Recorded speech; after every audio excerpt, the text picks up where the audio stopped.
हाँ, तो हम लोग पढ़ रहे थे electrophilic substitution reactions on benzene, halogenation of benzene हमने देखा था। Next one is nitration of benzene, nitration of benzene, the electrophile is nitronium ion,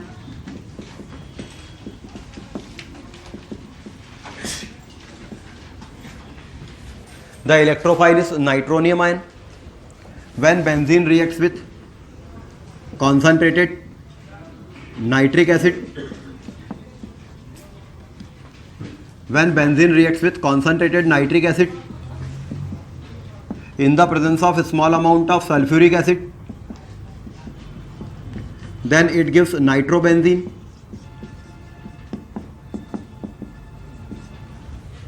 When benzene reacts with concentrated nitric acid in the presence of a small amount of sulfuric acid, it gives nitrobenzene. The mechanism of reaction: generation of electrophile, nitric acid और sulphuric acid जब लेते हैं, sulphuric acid is stronger acid then nitric acid,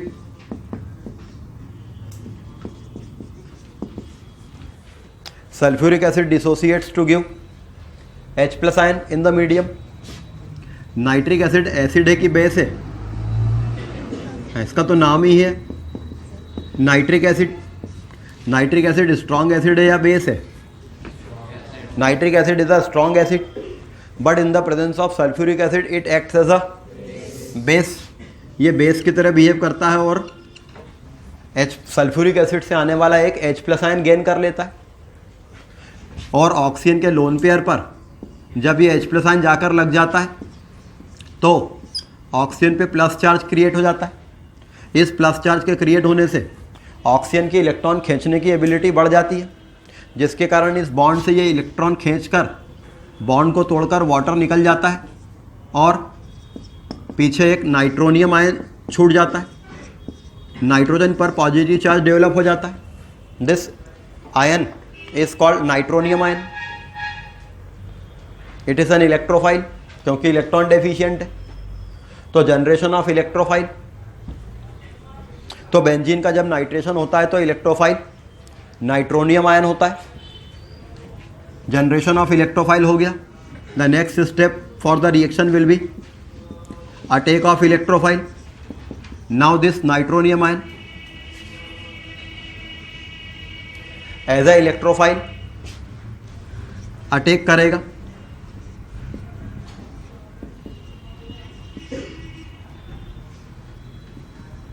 to form the arenium ion. ये nitronium ion attack करता है जिससे एक arenium ion form होता है। This arenium ion is resonance stabilized.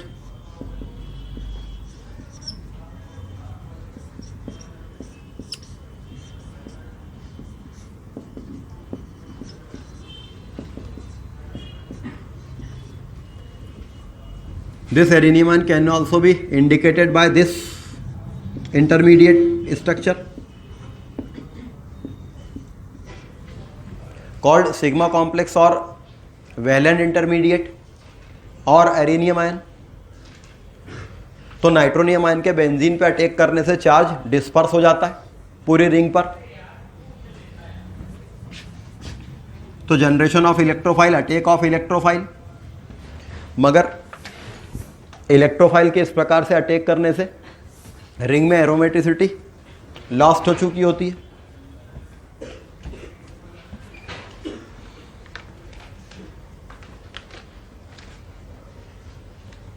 Board से देख देख कर क्यों उतारते हो चीज़ों को? ये मैकेनिज्म मैं पहले समझा चुका हूँ ना। आपको पता होना चाहिए कि करना क्या है हमें।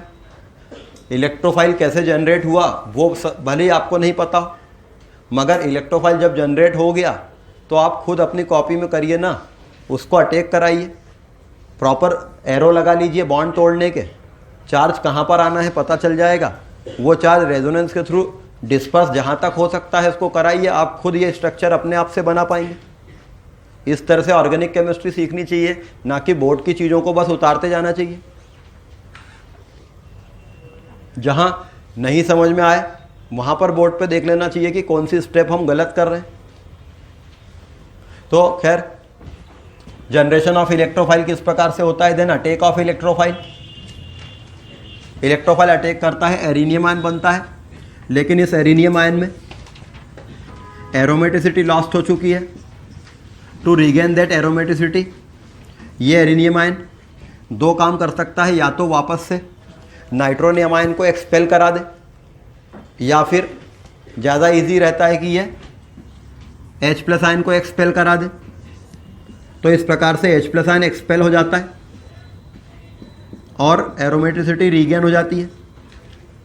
तो reaction occurs in 3 steps: generation of electrophile, attack of electrophile, loss of proton. So this reaction is called nitration of benzene. When benzene reacts with concentrated nitric acid in the presence of small amount of sulfuric acid, then it gives nitrobenzene. The characteristics of this reaction: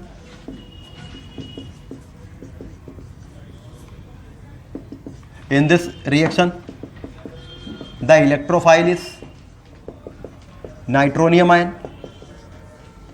In this reaction the energy profile of this reaction, attack of electrophile will be the difficult step, the loss of proton will be the easier step. तो इस reaction की energy profile, potential energy of the system versus reaction coordinate, ये graph इस प्रकार का रहेगा.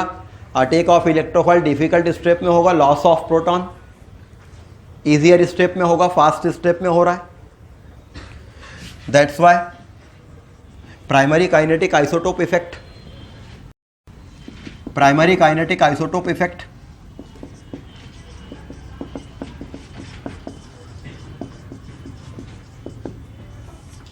Primary kinetic isotope effect experiment का result क्या होगा? यदि आप नाइट्रेशन कराते हैं C6H6 का या C6D6 का, हेक्सा ड्यूट्रोबेंजीन या C6T6 का, तो रेट ऑफ रिएक्शन क्या आएगा? For C6H6, C6D6, C6T6 rate of reaction same आएगा. बिकॉज यदि आप CH बॉन्ड की जगह CD बॉन्ड यूज़ करते हैं या CT बॉन्ड यूज़ करते हैं तो बॉन्ड की स्ट्रेंथ तो बढ़ जाती है, मगर उस बॉन्ड का ब्रेक होना फास्ट स्टेप में हो रहा है, इसलिए ओवरऑल रिएक्शन के रेट पे फ़र्क नहीं पड़ेगा. यदि आप C6H6 और C6D6 लेते हैं या C6T6 लेते हैं तो इस प्रोफाइल पे क्या फ़र्क पड़ेगा? ये वाली एक्टिवेशन एनर्जी थोड़ी सी बढ़ जाएगी या थोड़ी और बढ़ जाएगी C6T6 लेने पर, बट एज सच रिएक्शन की एक्टिवेशन एनर्जी स्टिल ये वाली रहेगी. तो नाइट्रेशन ऑफ बेंजीन, बेंजीन के नाइट्रेशन में इलेक्ट्रोफाइल नाइट्रोनियम आयन रहता है. Primary kinetic isotope effect experiment में रेट ऑफ रिएक्शन पे फर्क नहीं पड़ता है. नाइट्रेटिंग मिक्सचर,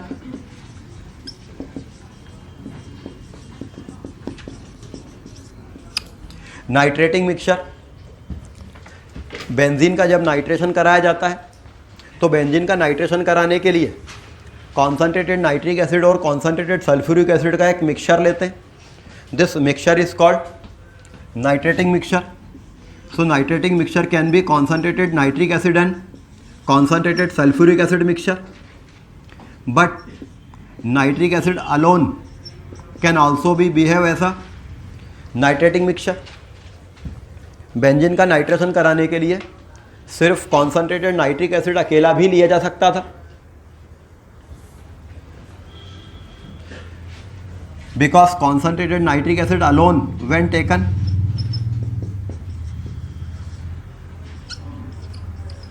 will give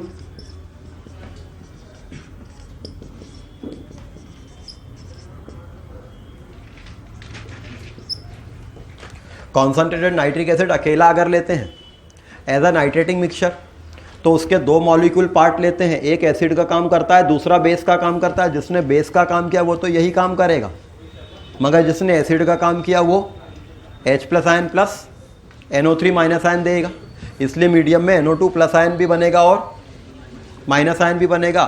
ये नाइट्रेट आयन मीडियम में बेंजीन के पास आएगा लेकिन रिपेल होके चला जाएगा। अटैक तो कौन करेगा? Nitronium ion. But this equilibrium is highly backward directed, इसलिए better nitrating agent H2SO4 plus nitric acid का मिक्सचर ही रहेगा। बेटर नाइट्रेटिंग एजेंट तो यही रहेगा। gaseous N2O5, gaseous N2O5 can also act as a nitrating agent. N2O5 can dissociate into NO2 positive and NO3 negative, इसलिए nitronium ion gaseous N2O5 भी दे सकती है। अगर आपको एनहाइड्रस मीडियम में बेंजीन का अगर एनहाइड्रस मीडियम में नाइट्रेशन कराना हो या गैस फेज नाइट्रेशन कराना हो तो N2O5 कैन बी यूज्ड। और certain ionic compounds which contains nitronium ion जैसे BF4NO2, ये BF4 negative NO2 positive nitronium ion as such रखता है। तो ऐसे कंपाउंड जिनमें नाइट्रोनियम आयन एज सच होते हैं वो सब बेंजीन का नाइट्रेशन करा सकते हैं। बट ज़्यादा most commonly used nitrating agent HNO3 H2SO4 का मिक्सचर रहता है। So these are the characteristics of nitration.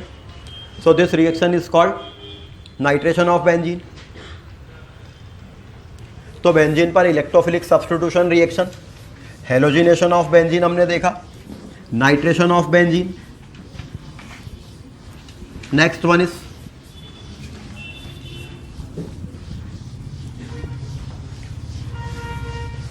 Sulphonation of benzene. Next reaction is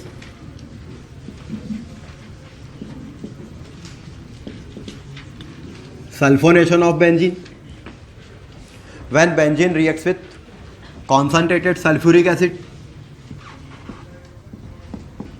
when benzene reacts with concentrated sulfuric acid or fuming sulfuric acid, when benzene reacts with concentrated sulfuric acid or fuming sulfuric acid, it gives benzene sulfonic acid.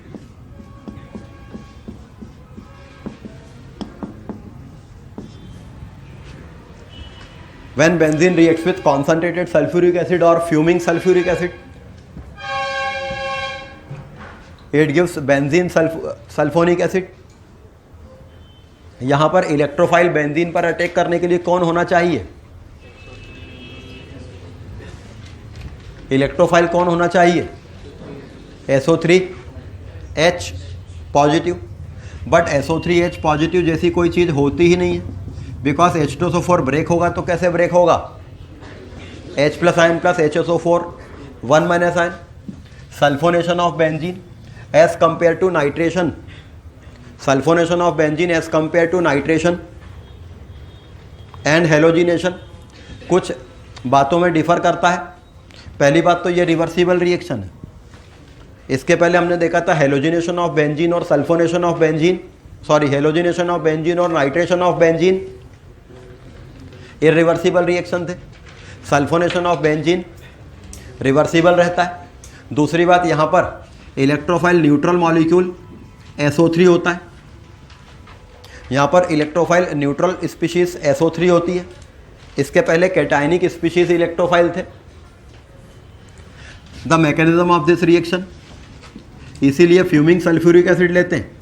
Fuming sulphuric acid मतलब concentrated sulphuric acid जिसमें SO3 gas घुली हुई रहती है, because electrophile SO3 है, neutral molecule. Mechanism of the reaction, H2SO4 reversibly dissociates to give H2O plus SO3। यहाँ पर SO3 electrophile कैसे हो सकता है जबकि इसके पास ऑर्बिटल खाली नहीं है? जितने भी इलेक्ट्रोफाइल होते हैं ये सब क्या होते हैं? They are the Lewis acid और Lewis base. Electrophiles Lewis acid होंगे या लुईस बेस होंगे? लुईस एसिड होंगे। और किसी सब्सटेंस को लुईस एसिड होने के लिए क्या क्या क्राइटेरिया डेवलप किए गए थे? For a substance to be Lewis acid it must be a simple cation, और ये एक ऐसा कंपाउंड होना चाहिए जिसके पास ऑक्टेट इनकम्प्लीट हो किसी एटम का, या ये एक ऐसा कंपाउंड होना चाहिए जिसमें किसी एटम के पास एम्प्टी डी ऑर्बिटल हो। मगर SO3 ना तो कैटायन है, ना इसमें किसी एटम का ऑक्टेट इनकम्प्लीट है। मगर लुईस एसिड होने का जो चौथा क्राइटेरिया था, जब किसी मॉलिक्यूल में कोई लो इलेक्ट्रोनेगेटिव एटम अपने से किसी हाई इलेक्ट्रोनेगेटिव एटम से मल्टीपल बॉन्डेड रहता है। यहाँ पर एक लो इलेक्ट्रोनेगेटिव एटम सल्फर अपने से हाई इलेक्ट्रोनेगेटिव एटम ऑक्सीजन से मल्टीपल बॉन्डेड है। तो when this bond break here, तब सल्फर के पास एम्प्टी ऑर्बिटल आ जाता है, और जब ये बेंजीन से कोलाइड करता है तब ये उससे सिग्मा बॉन्ड बना सकता है। Due to this reason neutral molecule SO3 एक इलेक्ट्रोफाइल का काम कर पाता है।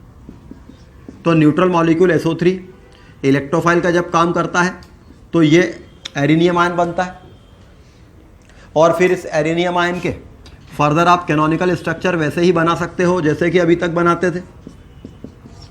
तो सल्फोनेशन ऑफ बेंजीन,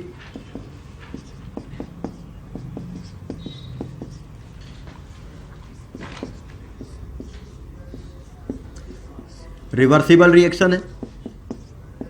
इसमें इलेक्ट्रोफाइल न्यूट्रल स्पीशीज SO3 है।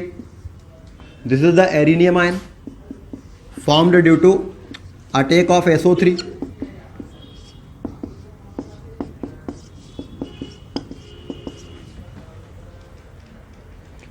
तो halogenation of benzene, nitration of benzene, sulphonation of benzene, ये जो एरिनियम आयन बन जाता है, चूंकि ये एरोमेटिसिटी लॉस्ट कर चुका है, टू रीगेन द एरोमेटिसिटी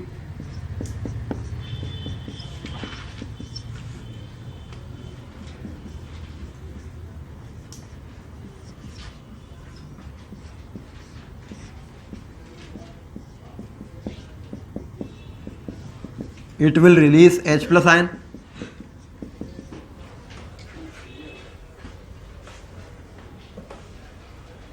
इसने एरोमेटिसिटी रीगेन करने के लिए H plus ion लॉस कर दिया,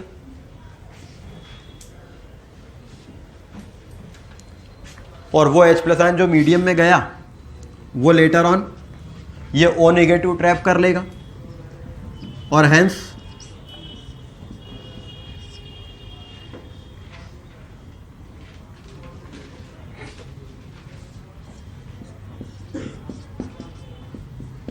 बेंजीन पर अटैक किया था किसने?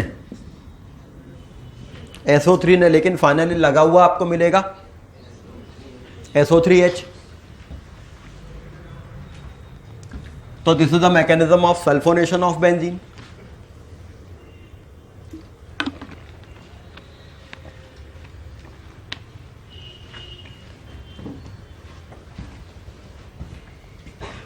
तो halogenation, nitration, this is sulphonation. The characteristics of sulfonation of benzene. The characteristics of sulfonation of benzene. First of all, sulfonation of benzene is the sulfonation of benzene, the electrophile is neutral molecule sulfur trioxide. Sulfonation of benzene, sulphonation of benzene की characteristics, एक तो इसमें neutral molecule SO3 electrophile होता है। इसका energy profile कैसा रहेगा? अच्छा, सल्फोनेशन ऑफ बेंजीन रिवर्सिबल रहता है, और अगर एक ओवरऑल रिएक्शन रिवर्सिबल हो तो फिर उसके मैकेनिज्म की सारी स्टेप्स रिवर्सिबल होनी चाहिए। This is called principle of microscopic reversibility.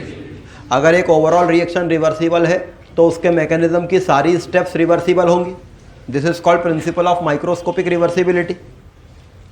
तो बेंजीन पर SO3 आकर H+ को हटाता है, तो वी कैन से दैट कि H+ आकर SO3 को हटा सकता है। अच्छा, H+ आकर जब SO3 को हटाएगा तो उसके SO3 को हटाने का रास्ता यही रहेगा, ये SO3H से पहले H+ जाएगा मीडियम में, मीडियम से वापस पलट के आया, यहाँ पर अटैक किया, ये मीडियम में गया, मीडियम में से पलट के वापस आया, यहाँ अटैक करेगा, यहाँ अटैक करेगा, तो ये वही एरिनियम आयन बनाएगा जो पहले बना था, ये वही वाला एरिनियम आयन बनाएगा जो पहले बना था। और ये अपनी एरोमेटिसिटी लॉस रीगेन करने के लिए अब बदले में SO3 को निकाल देगा। तो SO3 ने आके H+ को हटाया, H+ आके SO3 को हटा देता है। इस प्रकार से बेंजीन पर अगर कोई इलेक्ट्रोफाइल आकर H+ को हटाता है तो इसको इलेक्ट्रोफिलिक सब्स्टिट्यूशन कहते हैं, लेकिन ये H+ आकर इलेक्ट्रोफाइल को हटा दे या एक इलेक्ट्रोफाइल आकर किसी दूसरे इलेक्ट्रोफाइल को हटा दे, इसको इप्सो सब्स्टिट्यूशन कहते हैं। This is called ipso substitution.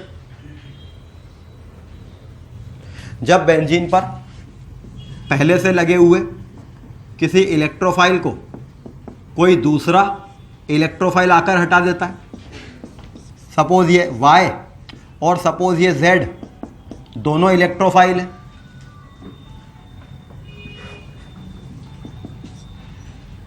Suppose ये Y और Z दोनों इलेक्ट्रोफाइल।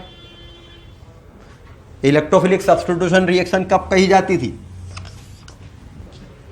इलेक्ट्रोफिलिक सब्स्टिट्यूशन रिएक्शन हम कब कहते हैं? जब कोई इलेक्ट्रोफाइल H+ को हटाता है, लेकिन यदि एक इलेक्ट्रोफाइल किसी इलेक्ट्रोफाइल को हटाए then it is called ipso substitution. एक इलेक्ट्रोफाइल है जो दूसरे इलेक्ट्रोफाइल को हटा रहा है, बजाय वो यहाँ यहाँ यहाँ यहाँ H को हटाने के, यहाँ पर H है अभी मगर वो इसको हटा रहा है मान लीजिए, और अगर ये H+ है तो भी इसको फिर इप्सो सब्स्टिट्यूशन कह सकते हैं कि H+ ने Y+ को हटा दिया। तो यहाँ पर इप्सो सब्स्टिट्यूशन आसानी से हो पाता है, जबकि इसके पहले हेलोजिनेशन और नाइट्रेशन में इप्सो सब्स्टिट्यूशन नहीं हो पाता था। दैट्स वाई वो रिएक्शंस इरिवर्सिबल थी, मगर ये रिएक्शन रिवर्सिबल रहती है, मतलब इसमें इप्सो सब्स्टिट्यूशन हो पाता है। ठीक है। अच्छा, इसका एनर्जी डायग्राम कैसा रहेगा भाई? जनरेशन ऑफ इलेक्ट्रोफाइल तो छोड़ दें, अटैक ऑफ इलेक्ट्रोफाइल पहले होगा और फिर sulphonation of benzene. Sulphonation of benzene का जो एनर्जी प्रोफाइल रहती है वो इस टाइप की रहती है। सल्फोनेशन ऑफ बेंजीन की energy profile nitration of benzene की एनर्जी प्रोफाइल से अलग कैसे है? जहां इसके पहले हमने जो एनर्जी प्रोफाइल देखी थी वो इस प्रकार की रहती थी क्या,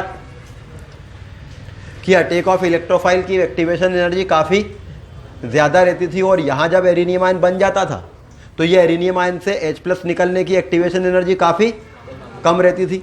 मगर यहाँ पर अटैक ऑफ इलेक्ट्रोफाइल की एक्टिवेशन एनर्जी ज़्यादा है, उससे एरिनियम आयन बन गया। इस एरिनियम आयन के H+ निकालने की एक्टिवेशन एनर्जी काफ़ी ठीक ठाक है। इसके पहले जो एनर्जी प्रोफाइल्स थी वो सब ऐसी थी। अब देखिए इससे फ़र्क क्या आता है। हम एक और तरीके से कह सकते हैं कि why this reaction is reversible. Arenium ion आपको इसमें किस पोजीशन पे मिलेगा? एरिनियम आयन आपको यहाँ पर मिलेगा, इन दोनों में ही। अब इस वाले कंडीशन को देखें, सपोज ये नाइट्रेशन या हेलोजिनेशन ऑफ बेंजीन है। अगर अपन देखें एरिनियम आयन अटैक ऑफ इलेक्ट्रोफाइल से एरिनियम आयन बना। अब ये एरिनियम आयन के पास दो चॉइसेस हैं, या तो प्रोटॉन लॉस कर दे या इलेक्ट्रोफाइल लॉस कर दे। इसको फ़ायदा क्या रहेगा, मतलब इजी क्या रहेगा? प्रोटॉन लॉस करना, क्योंकि उस प्रोटॉन लॉस करने की एक्टिवेशन एनर्जी कम है। तो once arenium ion is formed it will lose proton, या ये बन गया प्रोडक्ट बन गया।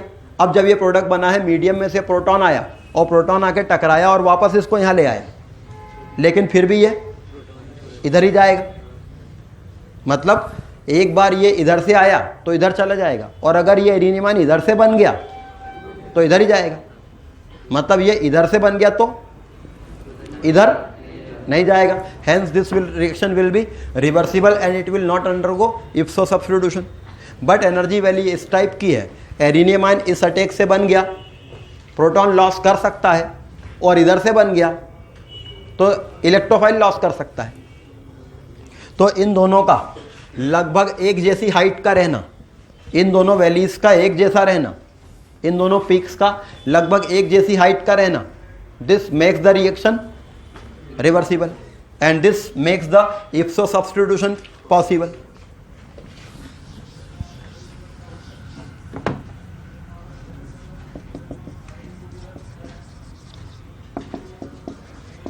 तो सल्फोनेशन ऑफ बेंजीन, इसमें इलेक्ट्रोफाइल न्यूट्रल स्पीशीज SO3 होती है, एनर्जी प्रोफाइल इस टाइप की होती है, इसमें इप्सो सब्स्टिट्यूशन पॉसिबल होता है। Primary kinetic isotope effect experiment अगर इस पर करेंगे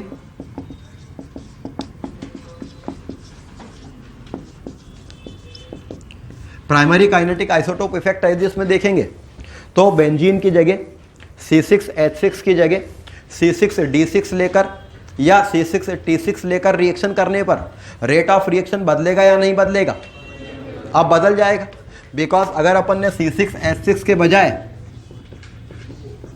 C6D6 लिया जो CH बॉन्ड की एनर्जी थोड़ी बढ़ा देगा, तो अब क्या होगा?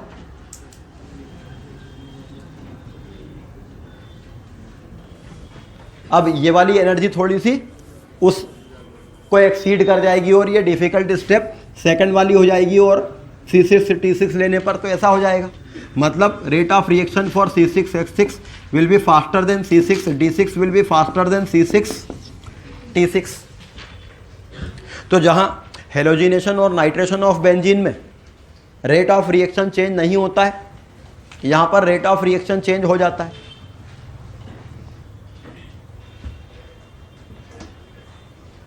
और ऐसा ही वो आयोडीनेशन ऑफ बेंजीन में भी होता था। दरअसल वो आयोडीनेशन ऑफ बेंजीन भी क्या था? रिवर्सिबल था। तो आयोडीनियम आयन बेंजीन पर आकर H+ को हटाता था, H+ आयन आकर आयोडीनियम आयन को हटा देता था। और वहां भी प्राइमरी काइनेटिक आइसोटोप इफेक्ट में आपको ये रेट ऑफ रिएक्शन में चेंज देखने मिल जाता, इसलिए आयोडीनेशन रिवर्सिबल था। मतलब इस रिएक्शन में रिवर्सिबिलिटी कब आने लगती है? बेंजीन पर इलेक्ट्रोफिलिक सब्स्टिट्यूशन में रिवर्सिबिलिटी कब आने लगती है? जब एक इलेक्ट्रोफाइल थोड़ा वीक होता है। जब इलेक्ट्रोफाइल वीक होता है तो इप्सो सब्स्टिट्यूशन इज पॉसिबल। तो halogenation of benzene, nitration of benzene and this is sulphonation of benzene. The characteristics of sulphonation of benzene.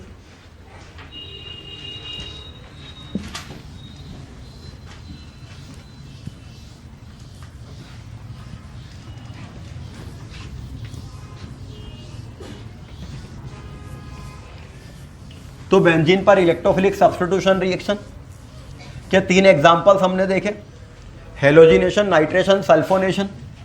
Sulphonation में कुछ चीजें अलग हैं। Next reaction of benzene is Friedel Crafts, alkylation of benzene. Friedel Crafts alkylation of benzene.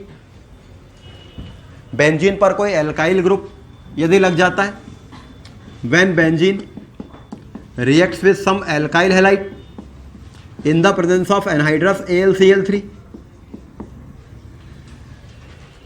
When benzene reacts with some acid some alkyl halide. Benzene की reaction जब किसी alkyl halide से होती है in the presence of anhydrous AlCl3, then it gives alkyl substituted benzene.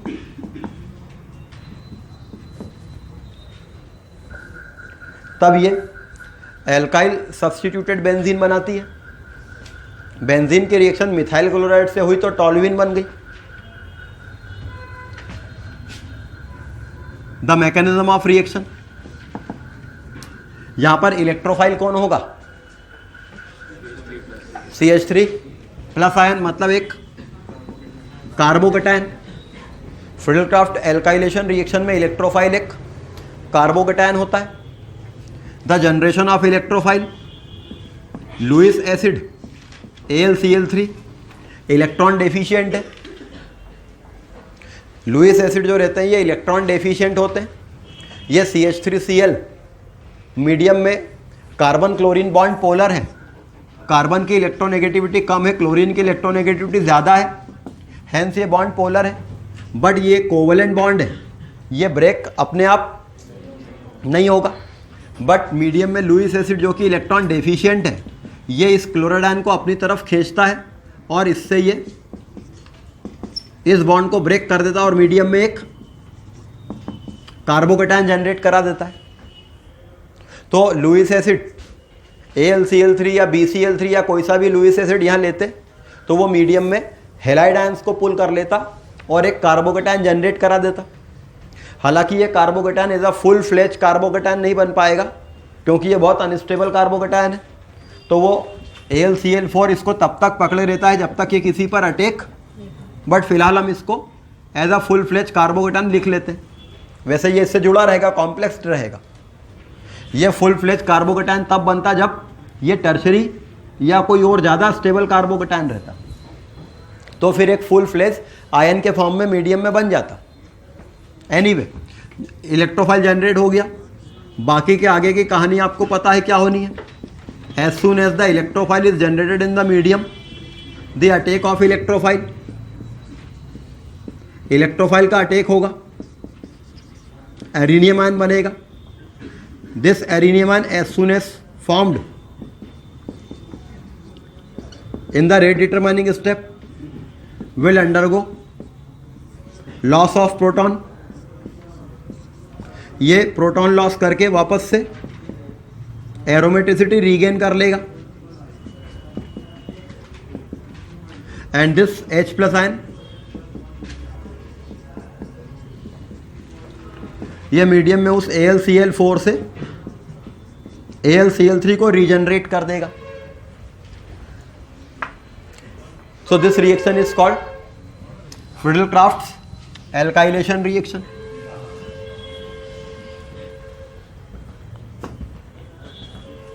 Generation of electrophile, attack of electrophile, loss of proton.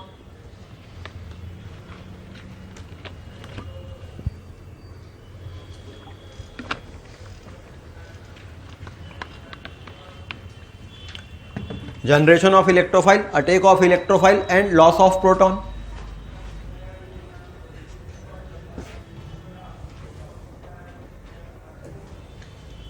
The characteristics of this reaction. बाकी की usual characteristics तो इसमें होंगी। The electrophile is a carbocation, इस reaction में electrophile एक carbocation है। इस रिएक्शन का एनर्जी प्रोफाइल जनरल वैसी रहेगी। Attack of electrophile difficult step में होगा, loss of proton fast step में होगा। हैंस इसमें इप्सो सब्स्टिट्यूशन होगा कि नहीं होगा? नहीं होगा। Primary kinetic isotope effect experiment में rate of reaction of C6H6, C6D6 and C6T6 same आएगा या डिफरेंट आएगा? सेम आ जाएगा। इस रिएक्शन की ये कैरेक्टरिस्टिक्स तो रहेंगी। इस प्रकार से फ्रीडल-क्राफ्ट एल्काइलेशन रिएक्शन कराकर बेंजीन पर आसानी से एक एल्काइल ग्रुप लगाया जा सकता है और एल्काइल सब्स्टिट्यूटेड बेंजीन बनाई जा सकती है। But this reaction has certain limitations. The limitations of Friedel Crafts alkylation reaction, इस रिएक्शन में कुछ लिमिटेशंस होती हैं। The first limitation, the medium must be anhydrous.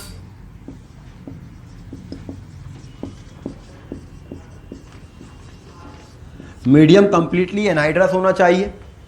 Means the solvent can not be taken as water. आप यहाँ water solvent नहीं ले सकते, मीडियम एनहाइड्रस होना चाहिए। क्यों? मीडियम में वाटर एज अ सॉल्वेंट रहा तो क्या प्रॉब्लम आएगी?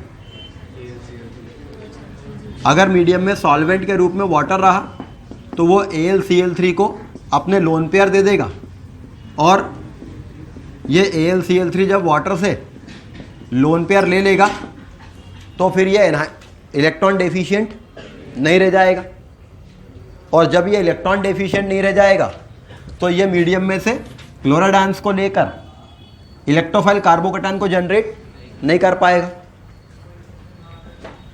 जनरेशन ऑफ इलेक्ट्रोफाइल ही नहीं हो पाएगा तो फिर अटैक कैसे करेगा? ये इलेक्ट्रोफाइल ही नहीं है, बिकॉज वो इलेक्ट्रोफाइल जनरेट हो रहा था उस लुईस एसिड के कारण, और वाटर सॉल्वेंट रहा तो वो उस लुईस एसिड को अपने लोन पेयर ऑफ इलेक्ट्रॉन दे देगा। तो एक तो एनहाइड्रस मीडियम होना चाहिए, दूसरा groups like OH, NH2, NO2,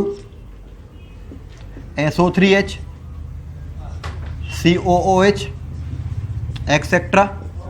should not be present on the benzene ring. Benzene ring पर ऐसे ग्रुप्स नहीं लगे होने चाहिए जिन पर OH ग्रुप हो, NH2 ग्रुप हो, NO2 ग्रुप हो, SO3H ग्रुप हो, COOH ग्रुप हो। बेंजीन पर ऐसे ग्रुप्स नहीं लगे होने चाहिए।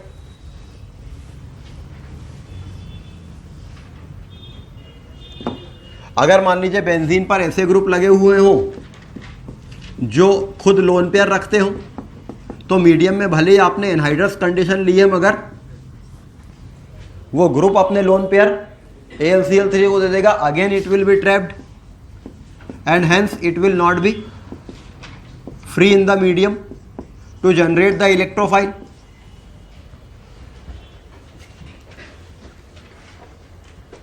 तो बेंजीन पर लगे हुए ग्रुप अगर लोन पेयर रखते हैं तो वो AlCl3 को ट्रैप कर लेंगे, और दूसरा ये डीएक्टिवेटिंग ग्रुप बन जाएंगे प्लस चार्ज के कारण।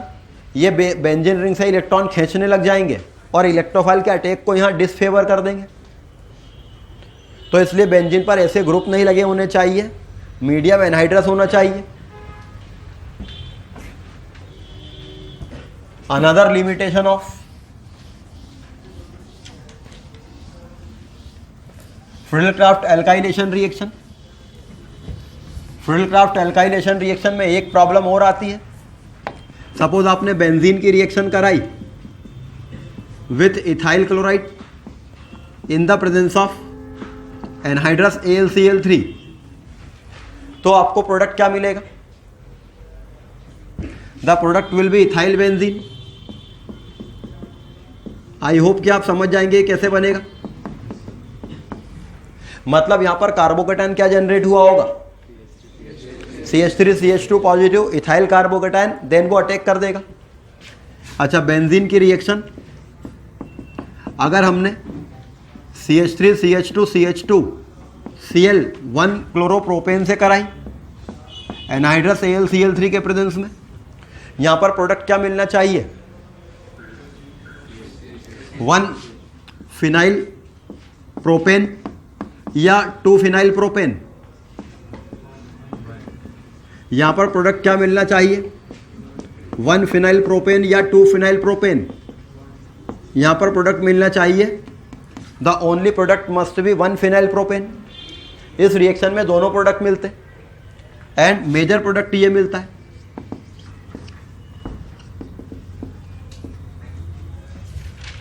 जब यहां पर सिंपली एक कार्बोकैटायन जनरेट हो गया था और उसने अटैक किया था, तो यहां पर भी जो कार्बोकैटायन जनरेट हो गया था उसको अटैक कर देना चाहिए था। मतलब इसमें आपको मेजर प्रोडक्ट ये वाला मिला है। इसका मतलब कहां गड़बड़ हुई होगी? जनरेशन ऑफ इलेक्ट्रोफाइल स्टेप में या अटैक ऑफ इलेक्ट्रोफाइल स्टेप में? अरे इलेक्ट्रोफाइल ही कुछ अलग जनरेट हुआ होगा ना? नहीं, इलेक्ट्रोफाइल तो यही जनरेट हो सकता था, जबकि बिकॉज इसके अटैचमेंट के लिए आपको ये वाला कार्बोकैटायन मीडियम में चाहिए होता, और ये वाला कार्बोकैटायन किससे आता? 2 क्लोरोप्रोपेन से। वो तो आपने लिया ही नहीं है।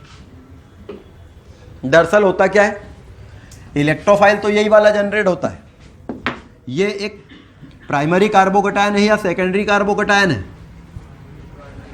ये एक प्राइमरी कार्बोकैटायन है।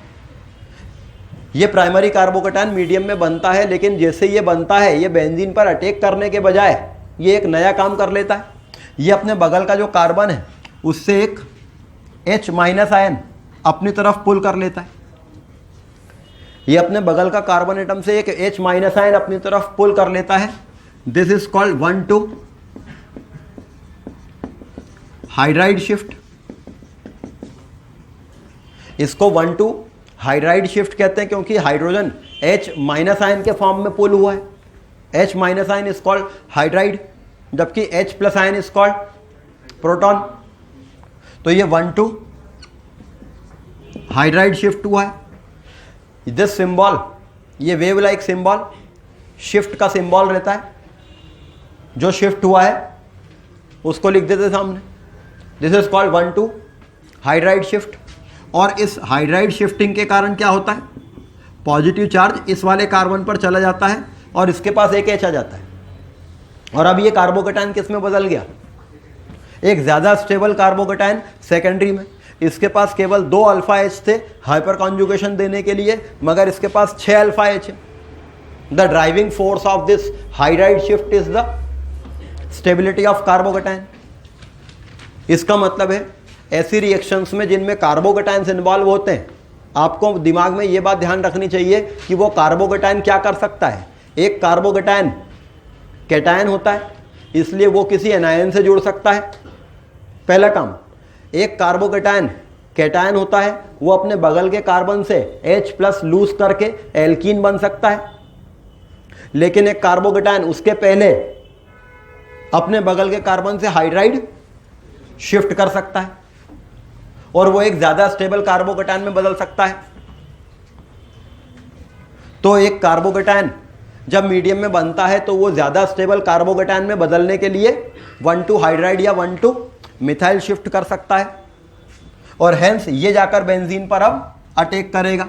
बाकी की कहानी आप समझ सकते हैं क्या होगी। ये जाकर बेंजीन पर अटैक करेगा, ये वाला एरिनियम आयन बनेगा और फिर ये प्रोटॉन लॉस करेगा, तो ये वाला प्रोडक्ट मिल जाएगा आपको।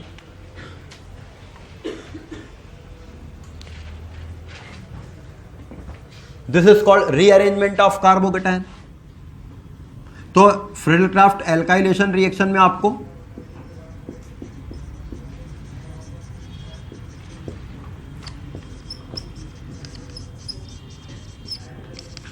कार्बोकेटायन के रीअरेंजमेंट देखने मिलते हैं। जनरेशन ऑफ इलेक्ट्रोफाइल स्टेप में जो कार्बोकेटायन जनरेट होता है उसके बजाय कोई और कार्बोकेटायन जाकर अटैक कर सकता है।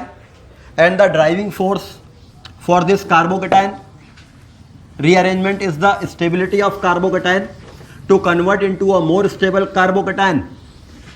A carbocation can undergo hydride shift. So what will be the major product of this reaction?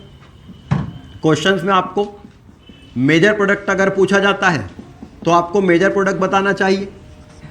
अगर प्रोडक्ट पूछा जाता है तो सारे पॉसिबल प्रोडक्ट बताना चाहिए। What will be the major product of this reaction?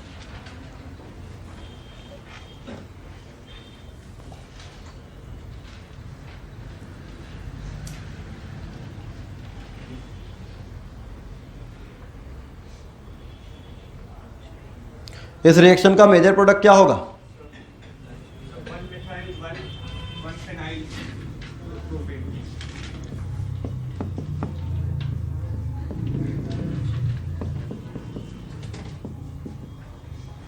This is 2-methyl 2-phenyl propane, not 1-methyl. Anyway, तो ये आपने आंसर सही बताया। यहाँ पर प्रोडक्ट जो है वो ये वाला मिलने के बजाय ये वाला प्रोडक्ट मेजर मिलेगा, बिकॉज जनरेशन ऑफ इलेक्ट्रोफाइल में पहले जो कार्बोकेटायन जनरेट होगा वो एक प्राइमरी कार्बोकेटायन था,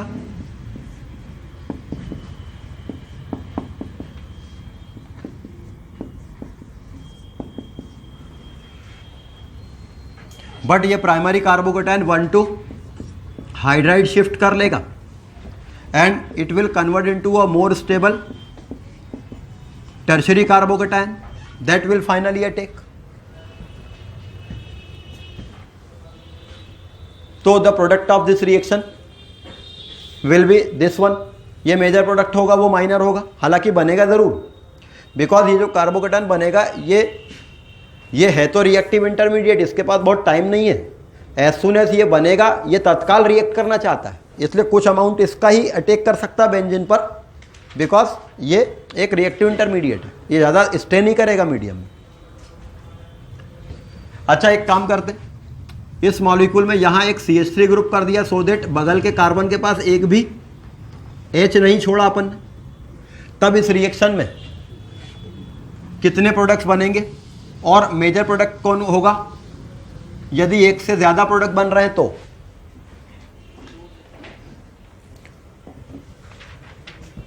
अब यहां पर क्या होगा?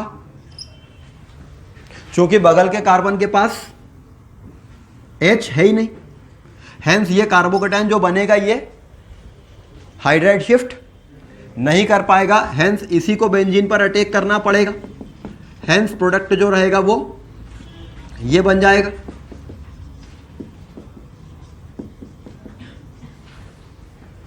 नहीं समझे?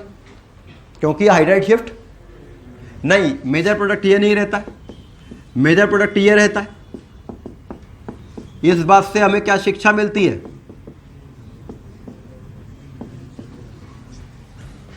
इस रिएक्शन में मेजर प्रोडक्ट ये रहता है। इस बात से हमें शिक्षा मिलती है कि ना केवल एक कार्बोकेटायन की तरफ, ना केवल एक कार्बोकेटायन की तरफ बगल के कार्बन से हाइड्राइड शिफ्ट हो सकता है, बल्कि एक मिथाइल शिफ्ट भी हो सकता है। This is called 1,2 methyl shift, जिसको शिफ्ट का साइन लगाकर Me लिख देते हैं। Me मतलब मिथाइल। तो एक कार्बोकेटायन अपने आप को स्टेबल करने के लिए 1,2 हाइड्राइड शिफ्ट कर सकता है, 1,2 मिथाइल शिफ्ट कर सकता है, एंड आफ्टर दैट शिफ्ट वो एक ज़्यादा स्टेबल कार्बोकेटायन में कन्वर्ट हो जाता है, देन वो अटैक करता है। मिथाइल शिफ्ट और हाइड्राइड शिफ्ट में से हाइड्राइड शिफ्ट ज़्यादा फास्टर होता है, इसलिए अगर एक कार्बोकेटायन को चॉइस है हाइड्राइड या मिथाइल शिफ्ट करने की तो वो हाइड्राइड शिफ्ट करेगा, और अगर हाइड्राइड नहीं है तो फिर वो मिथाइल शिफ्ट करेगा। हाउएवर वो मिथाइल से बड़े ग्रुप को शिफ्ट्स जनरली नहीं करता है, इसलिए अगर एक कार्बोकेटायन आपके पास आता है तो आपको उसमें देखना चाहिए कि उसमें हाइड्राइड शिफ्ट करा दें या मिथाइल शिफ्ट करा दें, और फिर जो कार्बोकेटायन बने, हालांकि वो रहेगा तब भी कार्बोकेटायन ही, तो अल्टीमेटली तो वो बेंजीन पर अटैक करेगा ही एज अ इलेक्ट्रोफाइल। तो the rearrangement of carbocation can involve 1,2 hydride shift और 1,2 methyl shift, and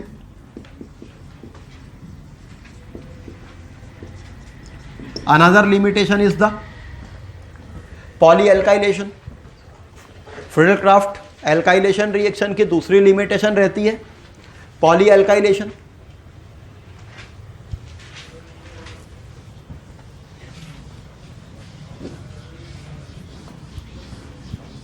Polyalkylation is the another limitation. Benzene when reacts with methyl chloride in the presence of anhydrous AlCl3, इससे methyl benzene मतलब toluene बन गया। But यहां एक नई बात हो जाती है, क्या? बेंजीन पर जब कोई एल्किल ग्रुप लगता है तो ये एल्किल ग्रुप बेंजीन को फर्दर रिएक्शन करने के लिए एक्टिवेट करता है, जबकि इसके पहले हेलोजिनेशन, नाइट्रेशन, सल्फोनेशन में जो बेंजीन पर हेलोजन नाइट्रो ग्रुप या सल्फोनिक ग्रुप लगता था वो बेंजीन को डीएक्टिवेट करता था। तो once the group is attached, further reaction आगे होने के लिए रिएक्शन रुक जाती थी, या डीएक्टिवेटिंग ग्रुप लग गया है तो वो आगे रिएक्शन को प्रोसीड नहीं कराता है, तो मोनो सब्स्टिट्यूशन होता है। मगर यहां तो क्या हुआ, बेंजीन पर एल्किल ग्रुप लगा, ये ग्रुप इसको और आगे रिएक्शन करने के लिए एक्टिवेट कर दे रहा है, तो इस पर further electrophilic substitution as compare to benzene और फास्टर रेट से होने लगता है।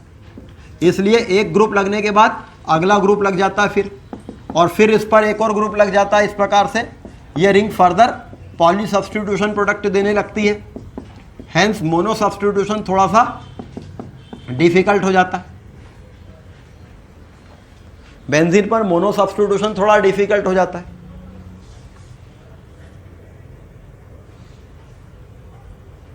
और ये मॉलिक्यूल अपने थोड़ी देर बाद सिमेट्रिकल मॉलिक्यूल में कन्वर्ट हो जाता है।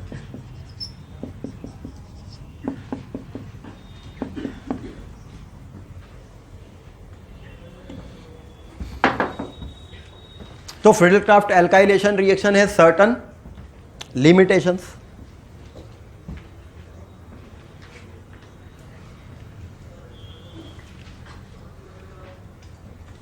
तो इलेक्ट्रोफिलिक सब्स्टिट्यूशन रिएक्शंस के 4 रिप्रेजेंटेटिव रिएक्शंस हमने पढ़ी। Halogenation, nitration, sulphonation, Friedel-craft alkylation. Another reaction is Friedel-craft acylation reaction.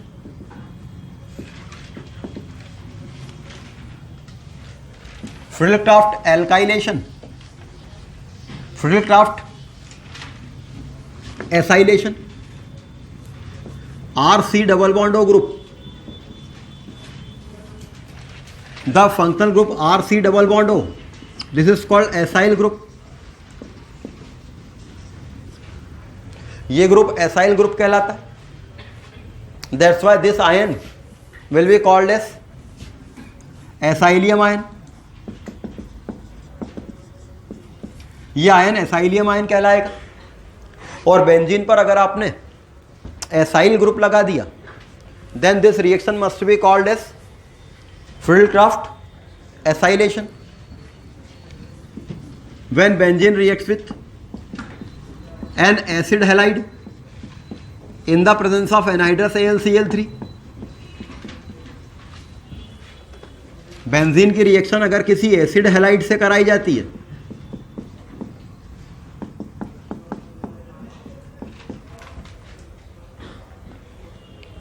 ये मॉलिक्यूल एसिड हैलाइड कहलाता है. क्यों? Because it appears to be the substitution product of a carboxylic acid. Carboxylic acid अगर हमारे पास में एक मॉलिक्यूल है RCOOH तो दिस इज कार्बोक्सिलिक एसिड. यदि इसका OH रिप्लेस करा दें किससे, किसी हेलोजन से, तो ये क्या है? कार्बोक्सिलिक एसिड का हेलोजन डेरिवेटिव. तो ये कहलाएगा एसिड हैलाइड. इवन इसका नाम भी इसी प्रकार से रखेंगे. जैसे मान लीजिए हमारे पास में है CH3COOCl, CH3COCl, तो ये किसका हैलाइड है? एसिटिक एसिड का. तो इसका नाम क्या होगा? एसिटिक एसिड का नाम का एक एसिड हटा के YL हैलाइड लगा देते हैं. तो दिस इज एसिटाइल क्लोराइड. उस कार्बोक्सिलिक एसिड के नाम का एक एसिड हटा के हैलाइड वर्ड जोड़ देते हैं. तो एसिटिक एसिड का एसिटाइल क्लोराइड, मतलब Cl लगा है तो क्लोराइड. ऐसे अगर फॉर्मिक एसिड का हैलाइड होता तो फॉर्माइल क्लोराइड. बस समझ गए? तो when benzene reacts with any acid halide in the presence of anhydrous AlCl3, it form acyl substituted benzene. Benzene पर एसाइल ग्रुप लग गया है. रिएक्शन मैकेनिज्म तो सिंपल सा है, अब आप समझ ही जाएंगे. मीडियम में एनहाइड्रस AlCl3 हैलाइड आयन को पुल कर लेगा, AlCl4 माइनस आयन बनाएगा और मीडियम में एसाइलियम आयन जनरेट करा देगा. Being electrophile acylium ion attack करेंगे बेंजीन पर, एरिनियम आयन फॉर्म होगा.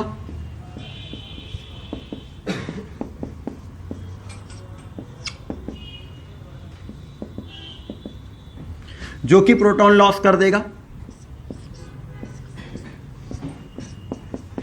To regain the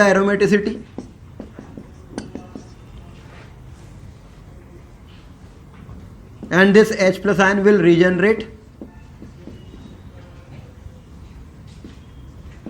Lewis acid in the medium.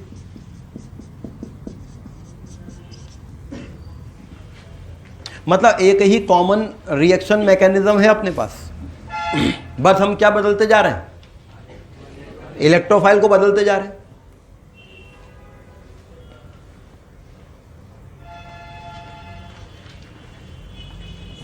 तो Friedel-Crafts acylation reaction, when benzene reacts with some acid halide in the presence of anhydrous AlCl3, it forms acyl substituted benzene. The reaction mechanism is this: generation of electrophile, attack of electrophile and loss of proton. The reaction characteristics: the electrophile in this reaction is the acylium ion. इस reaction में electrophile जो है वो एक acylium ion होता है. Reaction का energy profile तो ऐसा ही रहेगा. Attack of electrophile difficult step होगी, प्रोटॉन का लॉस फास्ट स्टेप में होगा. Hence primary kinetic isotope effect experiment में ज़्यादा फर्क नहीं आएगा. इस रिएक्शन की भी लिमिटेशन ये वाली तो रहेगी कि मीडियम क्या होना चाहिए, एनहाइड्रस, क्योंकि AlCl3 वो ट्रैप हो जाएगा उससे नहीं तो. और मॉलिक्यूल में ऐसे कोई ग्रुप नहीं होने चाहिए जो AlCl3 को ट्रैप कर दें. हाउएवर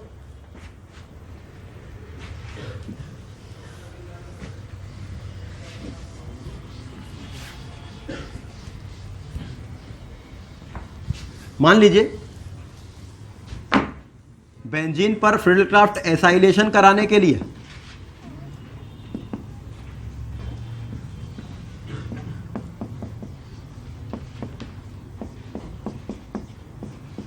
ये मॉलिक्यूल लिया गया, तो यहां पर मेजर प्रोडक्ट क्या बनेगा,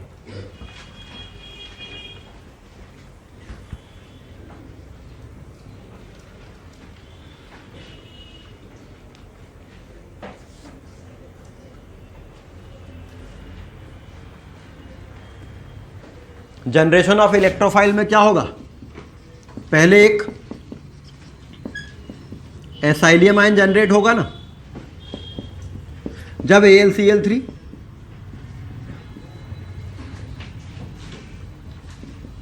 उस हैलाइड आयन को ले जाएगा,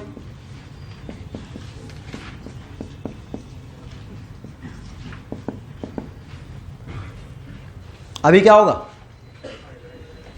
यह हाइड्राइड शिफ्ट नहीं करेगा.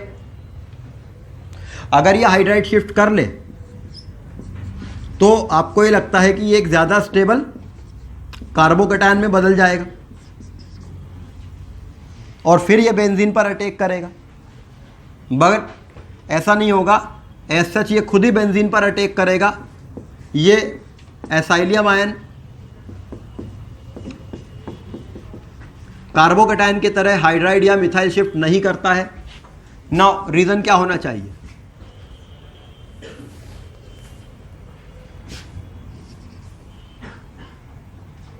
ये एसाइलियम आयन कार्बोकैटायन की तरह हाइड्राइड या मिथाइल शिफ्ट नहीं करता है. पहली बात तो ये क्यों करेगा, ये खुद एक रेजोनेंस स्टेबलाइज कार्बोकैटायन है.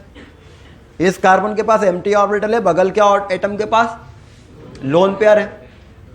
जब किसी एटम में खाली ऑर्बिटल के जस्ट एडजेसेंट कोई ऐसा एटम आता है जिसके पास लोन पेयर होते हैं तो वो उसको हाईली रेजोनेंस स्टेबलाइज कर देता है. नहीं समझे मेरी बात, ये जो एसाइलियम आयन है ये एक तो खुद रेजोनेंस के कारण स्टेबलाइज्ड आयन है और एक तो ये खुद हाईली रेजोनेंस स्टेबलाइज्ड आयन है. और यदि ये हाइड्राइड शिफ्ट कर लेता है तो ये कहने को तो टर्शरी है, मगर इसके बगल में इलेक्ट्रॉन खींचने वाला C double bond O group लगा है जो इसको माइनस आई इफेक्ट के कारण अनस्टेबल करेगा. तो ये हाइड्राइड शिफ्ट क्यों होगा, क्योंकि हाइड्राइड शिफ्ट का ड्राइविंग फोर्स क्या होता था, स्टेबिलिटी. तो एक lesser stable carbocation higher stable carbocation में जाने के लिए हाइड्राइड या मिथाइल शिफ्ट कर सकता है, मगर ये तो उल्टा हो रहा है. That's why this carbocation will not undergo that's why Friedel Crafts acylation reaction में rearrangement is not a problem. Friedel Crafts acylation में रिएक्शन में रीअरेंजमेंट की कोई प्रॉब्लम नहीं रहेगी।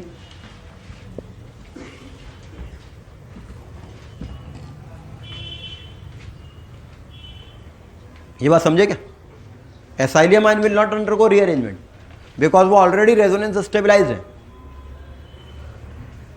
More over due to rearrangement वो लेसर स्टेबल कार्बोकेटायन में बदलेंगे, अगर कर भी लिया तो उन्होंने, दैट्स वाई रीअरेंजमेंट नहीं होगा। हेंस जो एसाइलियम आयन बना है वही अटैक करेगा। इस एसाइलियम आयन के जो दो कैनोनिकल स्ट्रक्चर्स हैं, इनमें से ज्यादा स्टेबल कैनोनिकल स्ट्रक्चर कौन सा है? ये जो एसाइलियम आयन बना है इसमें से ज्यादा स्टेबल कैनोनिकल स्ट्रक्चर कौन सा है? पहला वाला कि दूसरा वाला? दूसरा वाला। क्यों?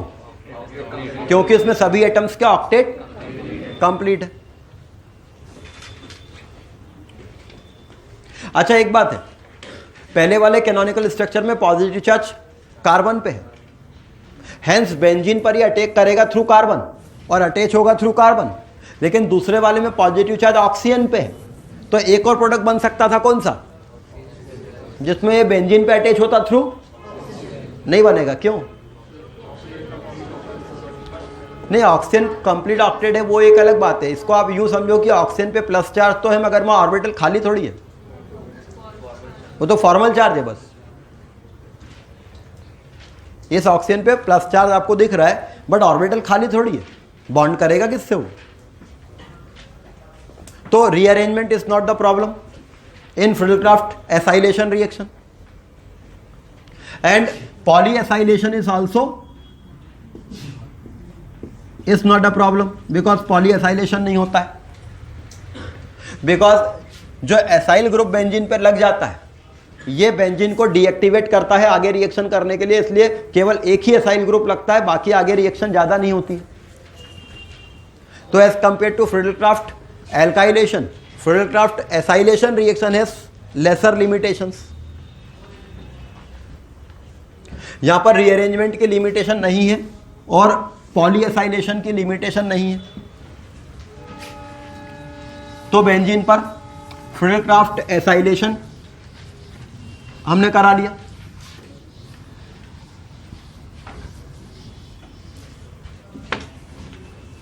अच्छा मान लीजिए हमें बेंजीन से ये कन्वर्जन करना है और ये हमें मेजर प्रोडक्ट के रूप में चाहिए।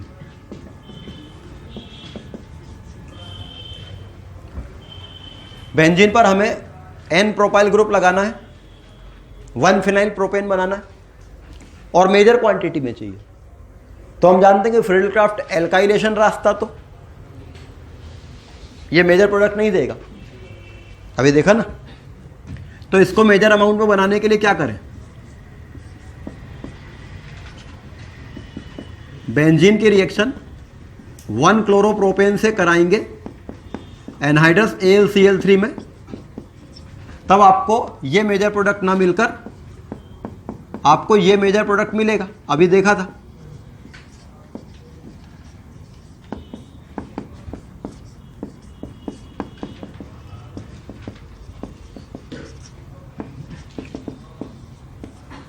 तो फिर इसको मेजर बनाने के लिए क्या करें? एक दूसरा रास्ता यूज आप कर सकते हो। एक काम करो, 3 कार्बन की चेन आपको लगानी है, तो बेंजीन का फिडलक्राफ्ट एल्काइलेशन कराने के बजाय 3 कार्बन वाले एसिड हैलाइड से बेंजीन का फिडलक्राफ्ट एसाइलेशन कर दो।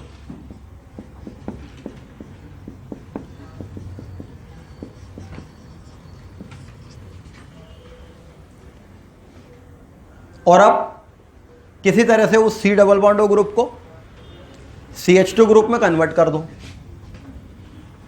एक रिएजेंट है जो C double bond O group को CH2 ग्रुप में कन्वर्ट कर सकता है, जिंक अमलगम कॉन्सनट्रेटेड HCl।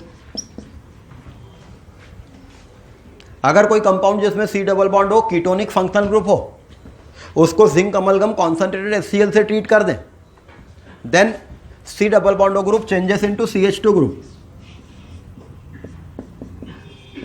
तो ये एक बेटर रास्ता है उस रिएक्शन को कराने का, ये मेजर प्रोडक्ट मिलेगा, क्योंकि एसाइलेशन में रीअरेंजमेंट होता नहीं था।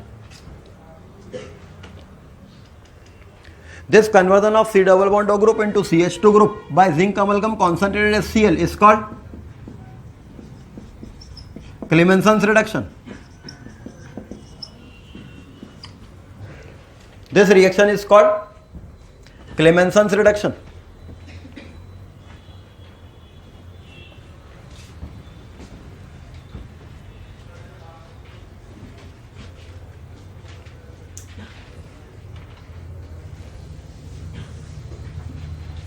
So conversion of C double bond O group into CH2 group can be done by Clemenson reduction.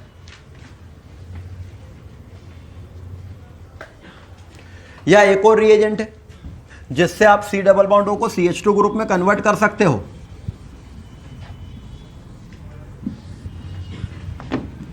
पहले इसकी रिएक्शन NH2NH2 हाइड्राजीन से कराते हैं एसिडिक मीडियम में।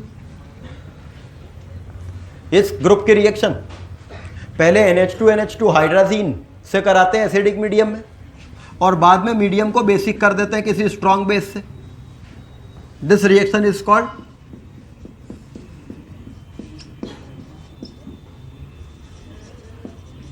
Wolff-Kirchner reduction.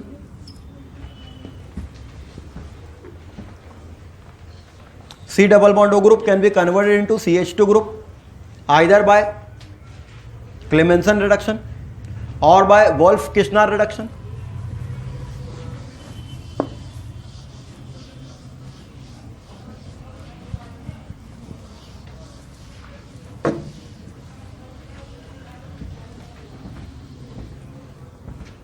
ठीक है, तो ये बेंजीन पर हमने इलेक्ट्रोफिलिक सब्स्टिट्यूशन रिएक्शंस की 5 रिएक्शंस पढ़ी।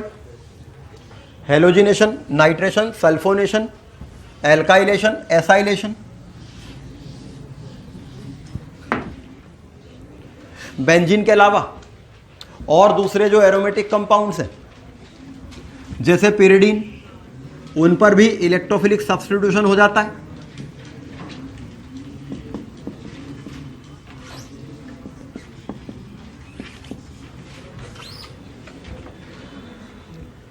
सपोज ये पिरिडीन है,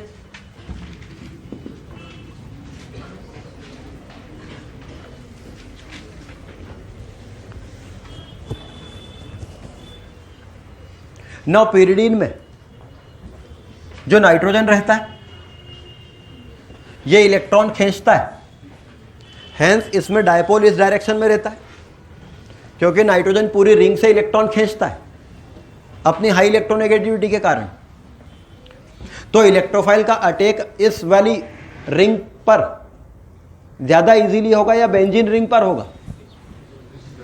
इसमें इलेक्ट्रॉन खींचे हुए हैं, रिंग पे, रिंग के जो इलेक्ट्रॉन है वो खींचे हुए नाइट्रोजन की तरफ, और आने वाला रिएजेंट इलेक्ट्रोफाइल है जो इलेक्ट्रॉन डेफिशिएंट है, और ये इलेक्ट्रॉन खींचने के कारण ये रिंग भी इलेक्ट्रॉन डेफिशिएंट हो रही है, तो ज्यादा इजीली अटैक नहीं हो पाएगा।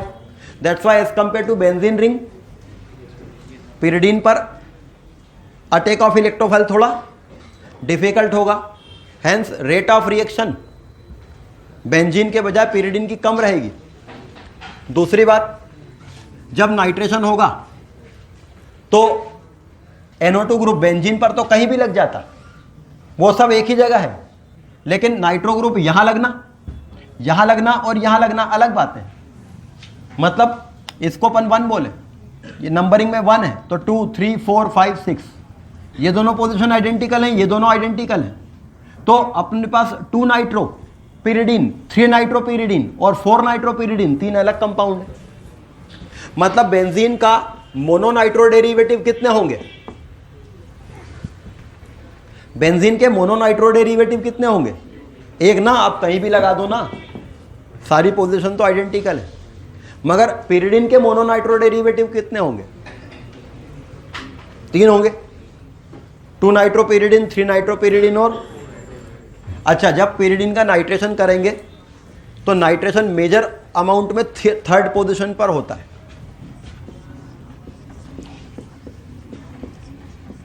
How can we justify this?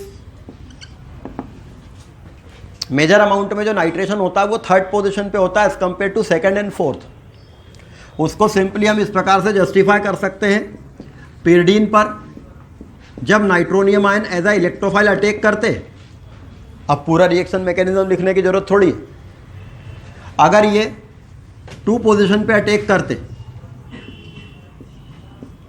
तो जो इंटरमीडिएट आयन बनता वो इस बॉन्ड के इधर टूटने के कारण ये बनता, और अगर थर्ड पोजीशन पे अटैक होता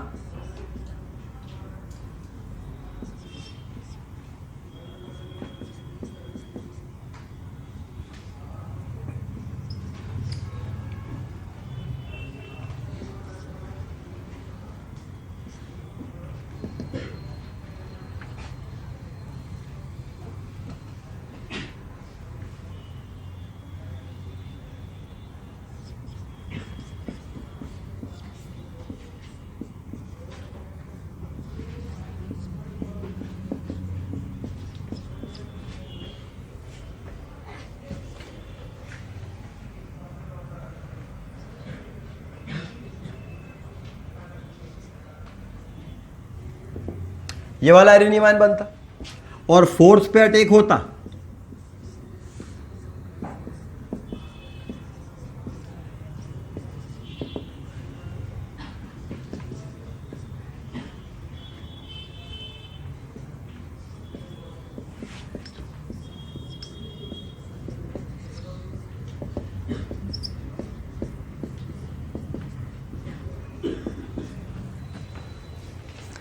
अगर pyridine पर 2 पे नाइट्रोनियम आयन अटैक करता तो ये एरिनियम आयन बनाता, 3 पे अटैक करता तो ये बनाता, और 4 पे अटैक करता तो ये बनाता। इनमें से ज्यादा बेहतर एरिनियम आयन कौन सा है? ये सेकंड वाला। क्यों? बिकॉज इसमें जो कार्बोकेटायन बना है वो यहां बना है, फिर यहां बना है, और यहां जो बना है वो नाइट्रोजन के लोन पेयर से स्टेबल हो सकता है रेजोनेंस के थ्रू, जबकि यहां जो बना है ये एक high electronegative nitrogen, electron deficient है, 2 ही बॉन्ड है और 6 इलेक्ट्रॉन है। यहां पर भी एक हाई इलेक्ट्रोनेगेटिव एटम, वो भी इलेक्ट्रॉन डेफिशिएंट बन रहा है। ये कंडीशन बहुत बेकार हो जाती है। एक हाई इलेक्ट्रोनेगेटिव एटम पे अगर इलेक्ट्रॉन डेफिशिएंसी आती कैनोनिकल स्ट्रक्चर में तो ये हाईली अनस्टेबल कर देता है। That's why the favourable attack will be on the third position on pyridine। इसलिए अगर pyridine का इलेक्ट्रोफिलिक सब्स्टिट्यूशन हो रहा हो then it must be done on the third position, और ये बेंजीन के रिस्पेक्ट में स्लोअर रेट से होगा, बिकॉज एज सच ये ग्रुप इलेक्ट्रॉन खींचने वाला ग्रुप है।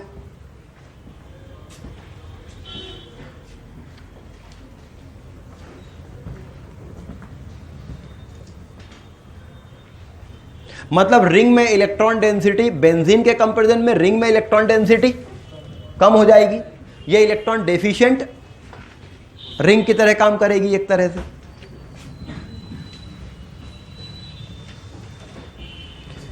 इसी के कंट्रास्ट में अगर हमारे पास में nitrogen containing 5 member ring pyrrole हो pyridine के बजाय पायरोल है,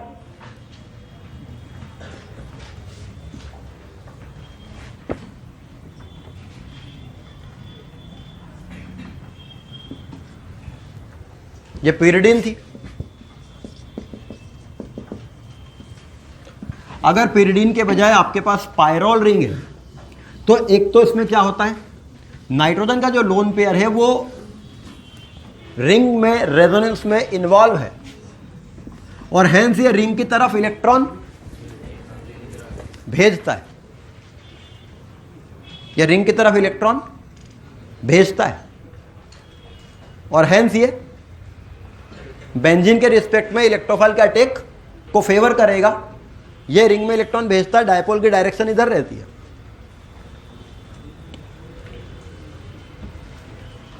हेंस ये बेंजीन रिंग के रिस्पेक्ट में फास्टर रेट से इलेक्ट्रोफाइल से रिएक्ट करेगा, और ये प्रेफरेबली इस पोजीशन पे इलेक्ट्रोफाइल को अटैक कराएगा।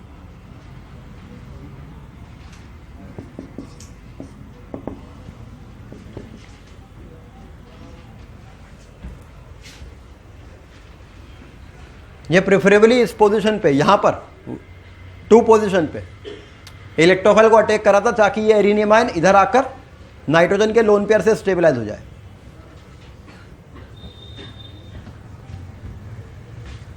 ठीक है, तो electrophilic substitution reaction on benzene and electrophilic substitution reaction on some other compounds.